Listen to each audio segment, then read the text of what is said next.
سوال جان کا آیا تو بار جائیں.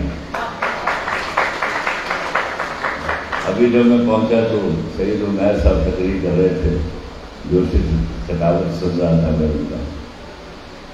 مجھے الحد معاف کر دیجیے گا، کچھ باتوں سے اختلاف کر دوں گا آپ سے. میں پہلے سے آپ مجھے دل سے ڈرامہ نگار جانتے ہیں تو میں ایک بڑا ہی مشاق بینکر بھی رہا، یہ آپ میں سے کم لوگ جانتے ہیں.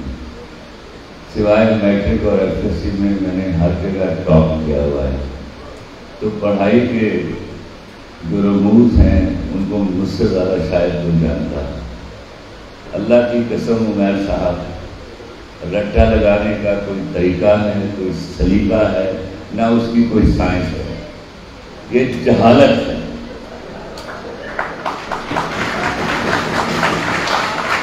اور میں آپ کو بتاؤں کہ پور آرٹ کا بھی نہیں ہے. یہ رٹا لگانے کا فن کیسے شروع ہوا؟ جب آپ سے آپ کی اپنی زبان چھین لی گئی، جب میرے ہاں کا 12 14 یہ تب شروع ہوا جب آپ نے اپنی ماں کی حرمت کرنا بند کی. اردو ماں تھی آپ کی.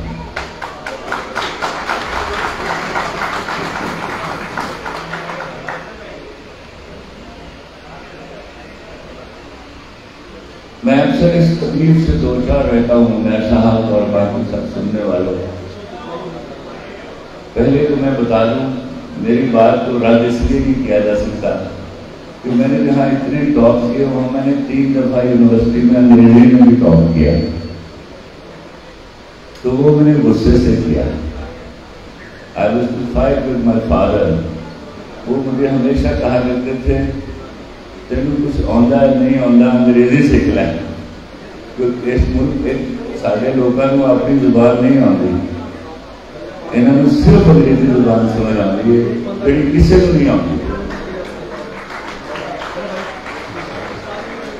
کوئی بڑا ٹور میں خان ہے تو آئے میرے سامنے. یہ میں یہاں شرط پور میں کھڑا ہو کر نہیں کہا، یہ میں نے کراچی میں، لاہور میں، اسلام آباد میں بھی کھڑے ہو کے کہا ہے.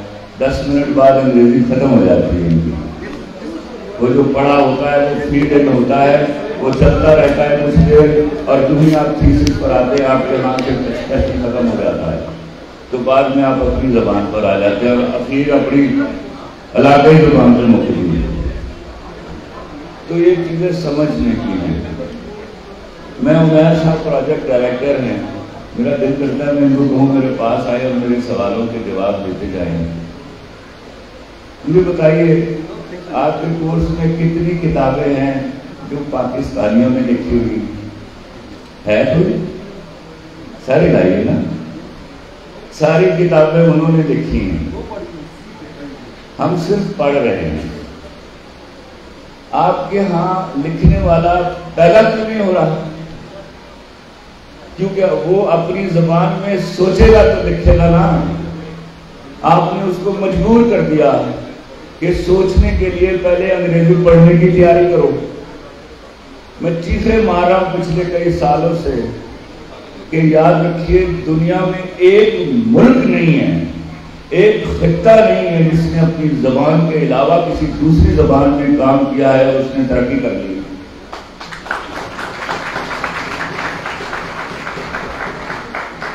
ہم ہی وہ گھٹیا کوے ہیں جو ہنس کی چال چل رہے ہیں. اور میں آج آپ کے سامنے زندہ ہوں، کل مر جاؤں گا. مرنے پر مجھے اللہ کے بعد پورا یقین ہے. یاد رکھیے گا لا الہ الا اللہ محمد رسول اللہ. آپ اپنے اگلے 75 سال ضائع کر لیں، جب تک آپ اپنی زبان پر کام نہیں شروع کریں گے، اپنی زبان میں پڑھنا شروع نہیں کریں گے. سارے لیڈران قرآن پہ ہاتھ رکھ کے کہتے رہیں کہ آپ ترقی کر رہے ہیں، آپ کبھی ترقی نہیں کر سکیں گے. اور مجھے غصہ کر گیا کہ مجھے سگریٹ نکلوا دو کر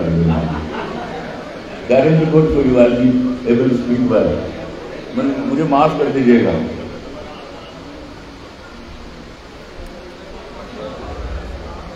خاموشی اختیار کریں، میں بھی چلا جاؤں گا، میری باتیں رہ جائیں گی، یاد رکھیے گا. اور ایک کو سن لیجیے.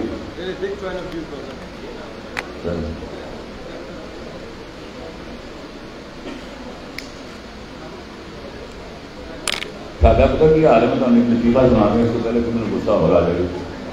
وہ 5-6 چرسی بہ گئے چرس کی ہے سر میں تو پولیس کا چھاپا بہ گیا. ایک نس کے پولیس کے ڈالے بہ گیا تو باقی 4 نس گئے. پولیس والے انہوں نے پھڑ کے آئے نا تو بیٹھا سے میرے نال آلریڈی ڈالے تھے. بہادر کہتا ہے وہ تینوں بڑی کالی کہنا بھاجی میں پچھلی بار یہ کھلو کے گیا تھا.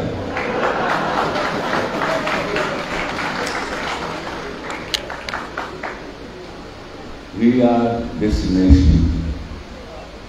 مجھے بتائیے 75 سالوں میں جتنے جمعے آپ نے پڑھے کسی باز نے میرے کسی مولوی کسی عالم نے آپ سے کہا کہ ایجادات کرو؟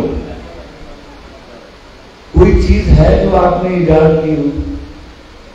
کبھی سوچا گھر پہ بیٹھ کے کہ یہی وہ تفاوت ہے, یہی وہ فرق ہے جس کی وجہ سے ہم دنیا والوں کی ٹھونس برداشت کرتے ہیں.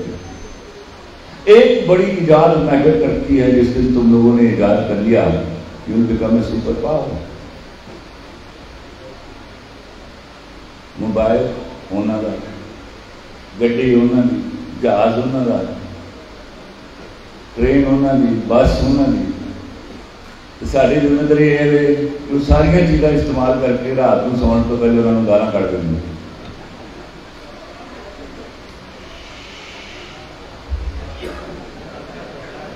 آپ کے ہاسپٹل میں ایک چیز ایسی نہیں ہے جو ان کی بنی ہوئی نہیں ہے. کیوں بھائی؟ تمہیں کس شخص نے سکھایا تھا کہ غیرت صرف بہن کو اس کی مرضی کرنے سے یا بیٹی کو اس کی مرضی کرنے سے روکنے کا نام ہے؟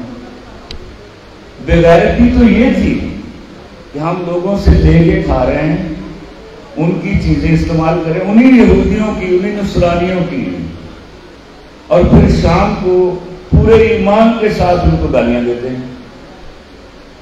غیرت کا استعمال تو یہاں ہونا تھا, اس کا استعمال آپ نے بیچاری بچیوں پر کیا.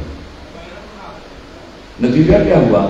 آپ نے اپنے سوشل سیٹ اپ میں اتنی ایولز کریٹ کر لی کہ خدا کی قسم اگلے 20 سال تک آپ سنبھالنے سے سنبھال نہیں پائیں گے. کتنی بار غیرت کے نام پر قتل کریں گے اور کتنی بار غیرت کے نام پر لڑکیوں کے منہ پر تیزاب پھینکیں گے. یہ غیرت نہیں تھی, یہ تربیت تھی جو آپ کی طرف سے ہونی چاہیے تھی. جو نہیں کر پائے تو آپ نے اس کا نام غیرت رکھ دیا.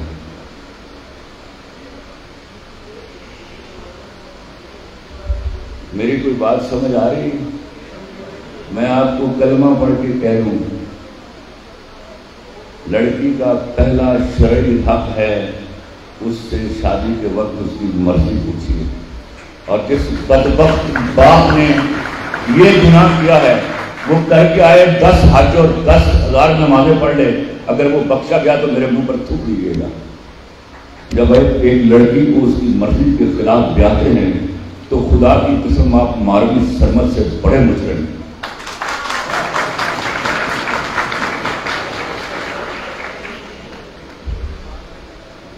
مت بتائیے اس کو رات کو جگا کے کہ میں نے تمہارے فلاں کزن سے یا اپنے دوست کے فلاں بیٹے سے تمہارا رشتہ طے کر دیا ہے. How dare you. 55-50 سال کی زندگی اس نے گزارنی ہے, ماما تو نہیں گزارنی. آپ رائس انفلوئنس کرنے والی قوم. آپ میں سے, ہم میں سے, میں آپ کہتا ہوں تو شاید میں باہر نکل جاتا ہوں, ہم میں سے 90% وہ لوگ ہیں جو رات کو اپنا نفع, اپنے نفع کا حساب کرتے ہوئے ٹھیک سے جانتے ہیں کہ میرا آج کا نفع کس کس کے نقصان کے برابر ہے. اللہ کی قسم وہ نفع نہیں, وہ حلال بھی نہیں.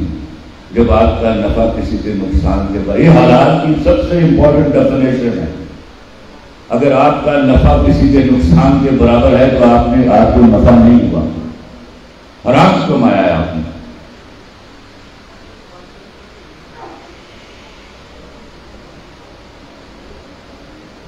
آپ لوگ، میں چونکہ خرچے کے ساتھ آپ کو ایک بات بتا دوں، میں نے ہزاروں لوگوں کو پڑھایا ہے، لیکن میں آپ کو کلمہ پڑھ کے کہتا ہوں میں نے کبھی پڑھانے کا ایک روپیہ نہیں دیا۔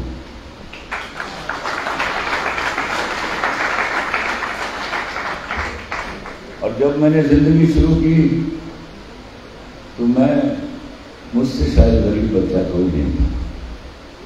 جب میں بینک میں تھا تو بمشکل ضرورت پوری ہوتی تھی اور ان دنوں پڑھا رہا تھا۔ تو دینے کا نام ہے غیرت۔ سمجھیے، جب ہم کسی کو کچھ دیتے ہیں تو غیرت بنتا ہے، جب ہم کسی سے کچھ دیتے ہیں تو غیرت نام کی کوئی چیز ہمارے ہاتھ میں نہیں۔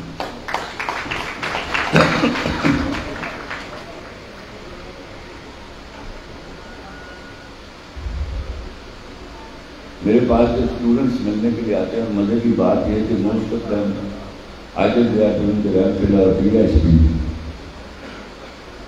تو میں بابا کے طور ان سے سوال کیا کرتا ہوں، مجھے صرف ایک شخص نے، ایک لڑکے نے شاید یا ایک لڑکی نے صحیح جواب دیا تھا، وہ صحیح پورا نہیں تھا۔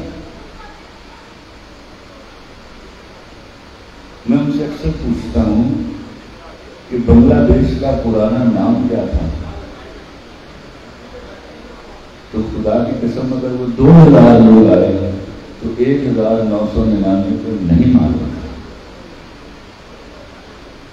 بعض تو صرف سے حواس باختہ تھے، اور ایک لڑکی یا ایک لڑکے نے مجھے بتایا تھا کہ بنگال نام تھا، میں نے اس پر بھی اس کو مارجن دیا۔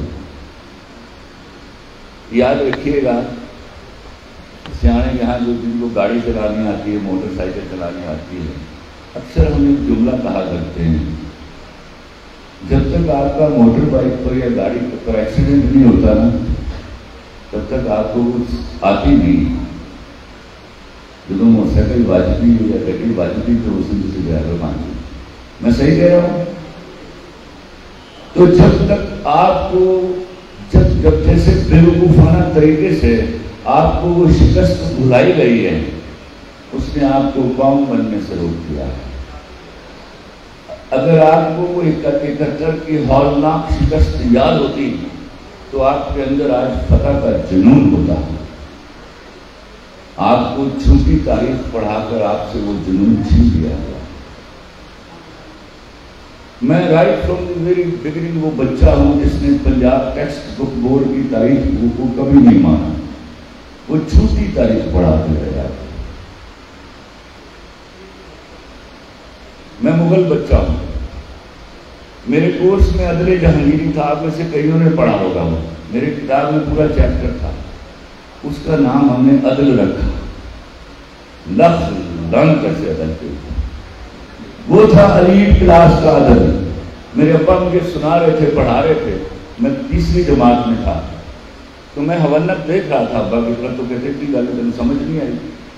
میں نے کہا ابا جی میں ایسا ہمارے ابا جی بھیج گیا کہ مینوں سمجھ نہیں آئی، میں تو اس طرح بھیج گیا کہ تمہیں سمجھ نہیں آئی، تو ابا نے ڈانٹا مجھے بڑا کی بکواس کر رہے ہیں۔ میں کہا ایک منٹ رکیے، ان دنوں میں نے نیا لطیفہ سنا تھا، ایک پٹھان نے دوسرے پٹھان کے مہمان کو مار دیا، جس کا مہمان مر گیا وہ بندوق لے کے روز گلی میں پھرتا تھا۔ کسی نے اس سے پوچھا خان صاحب کس کا انتظار کر رہے ہیں؟ کہتا پوچھے میں اس کے مہمان کا انتظار کر رہا ہوں۔ میں نے کہا یہ وہ عدل ہے، ایلیٹ کلاس کا عدل ہے۔ میرا دین تو قصاص مانگتا ہے، جس نے جرم کیا ہے سزاوار وہ ہوگا، اس کی جگہ پر ماں باپ بھائی شوہر لٹکائے نہیں جا سکتے، لیکن اس کو باقاعدہ عدل جہانگیری کا نام دے کر میری کتاب میں پورے چیپٹر کی طرح ڈالا گیا۔ آپ کو یاد ہوگا، پڑھا ہے آپ نے، You must be my age۔ یہ والے وہ جرائم۔ اس کے بعد میں کراچی اپنے فلیٹ پر تھا، یہ سب سے خوفناک بات ہے، میں جو اپنے تئیں ہر ایک کو رائٹ ہے جو اپنے آپ کو سب سے بڑا پاکستانی سمجھے، تو میں اپنے آپ کو سب سے بڑا پاکستانی اور پیٹریوٹ سمجھتا ہوں۔ فوج سنبھالا تو انڈیا کو 6 اور ستمبر کی درمیانی شب اس نے شب خون مارا تھا، اس کا نام لے کر میں بڑی بڑی گالی دیا کرتا تھا، اور اللہ کے فضل سے گالی دینے میں سب سے بڑا چیلنج ہوں۔ تو میں جب لکھ رہا ہوتا تھا تو میں میوٹ پہ ٹی وی چلا لیتا تھا، سامنے اکیلا ہوتا تھا فلیٹ پہ، تو بجلی کے جانے اور آنے کے بعد جب میوٹ ٹوٹتا تھا تو آواز آ جاتی، وہ بجلی جب آتی تھی تو میوٹ ٹوٹ جاتا تھا، پھر میں ریموٹ سے فوراً اس کو بند کرتا تھا۔ ایک دن یہی واقعہ ہوا تو وجاہت حسین ڈان ٹی وی پہ year marshal retired Ashraf Khan کا انٹرویو کر رہا تھا، تو اس سے پہلے کہ میں بند کرتا مجھے ایک سوال، چپتا ہوا سوال اس کا سنائی دیا۔ اس نے کہا سر there is an ambiguity. India claims that it was Pakistan who attacked on India on 6th of September and Pakistan says it was India. So what is the truth really? میں اس کو ترجمہ کر دوں کہ انڈیا کہتا ہے کہ 6 اور 7 ستمبر کی رات پاکستان نے ہم پر حملہ کیا تھا، لیکن ہم تو کہتے ہیں کہ انڈیا نے ہم پر حملہ کیا تھا 6 اور 7 کی درمیانی شب، تو سچ کیا ہے؟ تو سوچئے کہ وہ جو 20 سیکنڈ کا پاز year marshal retired Ashraf Khan نے لیا ہے وہ میری جان لے گیا کہ یہ سوچ کیوں رہا ہے۔ اور وہ سوچنے کے بعد اس نے کہا انڈیا نے کبھی ہم پر حملہ نہیں کیا، It was always we who attacked on India in all 4 wars. چاروں کی چاروں جنگوں میں ہم نے حملہ کیا انڈیا کے اوپر۔ میرے تو 14 طبق ورشن ہو گئے، میں تو میٹرک تک یہ پڑھ کے آیا تھا اپنی تاریخ کی کتاب میں، اور میں اس بھروسے پر ایسی ایسی بڑی اور شاندار گالی دیا کرتا تھا۔ اگلے ویک میں اسی پروگرام میں اس کے ساتھ مرزا اسلم بیگ بیٹھے ہوئے تھے۔ اب کی بار میں جان بوجھ کے آپٹومسٹکلی سن رہا تھا۔ اس نے یہی سوال مرزا اسلم بیگ سے کیا کہ sir at my last programme I had retired marshal Ashraf Khan, air marshal retired Ashraf Khan, and I put this question to ہم۔ تو انہوں نے کہا کہ انڈیا نے کبھی ہم پر حملہ نہیں کیا، تو سچ کیا ہے؟ تو انہوں نے اگر 20 سیکنڈ کا پاز لیا تھا تو مرزا اسلم بیگ نے 40 سیکنڈ کا پاز لیا، اور ان کا مختصر جواب یہ تھا کہ year marshal retired Ashraf Khan صاحب ٹھیک ہے۔ تو پنجاب ٹیکسٹ بک بورڈ علم نہیں ہے، علم کہیں باہر پھیلا ہوا ہے، ڈسکشنز میں، دوسری کتابوں میں، چیزوں کو جاننے میں۔ ذرا اونچی آواز میں مجھے سب بتائیے گا پاکستان کون سی تاریخ کو بنا تھا؟ ہاں یہ کون تھا؟ سلامت رہیے آپ، 15 اگست کو بنا تھا پاکستان۔ 1955 تک ہم نے سرکاری طور پر 15 اگست کو منایا ہے اس کا یوم آزادی۔ 1956 میں ہم نے آدھا گھنٹہ گھڑیاں پیچھے کی اور سائنس کے ساتھ وہ گھٹیا سلوک کیا کہ ایک ماں کے گھر 2 بچے پیدا ہوتے ہیں، ایک 14 کو باہر آیا ہے، ایک 15 کو آیا ہے۔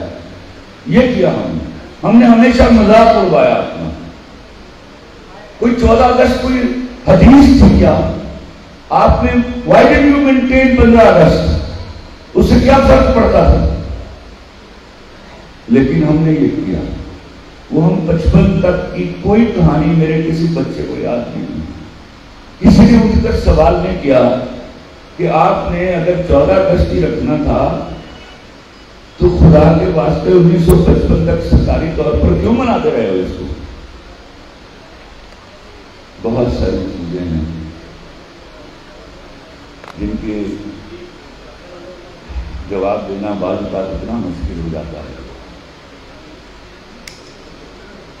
کوئی غیر ملکی ہو تو شرم سے پانی ہو جاتا ہوں۔ بدقسمتی یہ ہے کہ غیر ملکی میری تاریخ کو ٹھیک جانتے ہیں، آپ ان کو ڈیفائی نہیں کر سکتے۔ کبھی کبھار جب میں اپنی پاکستانیوں پر دلالت کرتے ہوئے بحث میں مبتلا ہوتا ہوں تو کئی سودوں سے میرا واسطہ پڑتا ہے، وہ مجھے پاکستان بننے کی وجوہات بتاتے ہیں جو قطعاً وہ نہیں ہیں جو ہم کو ٹیکسٹ بک بورڈ میں پڑھائی تھی.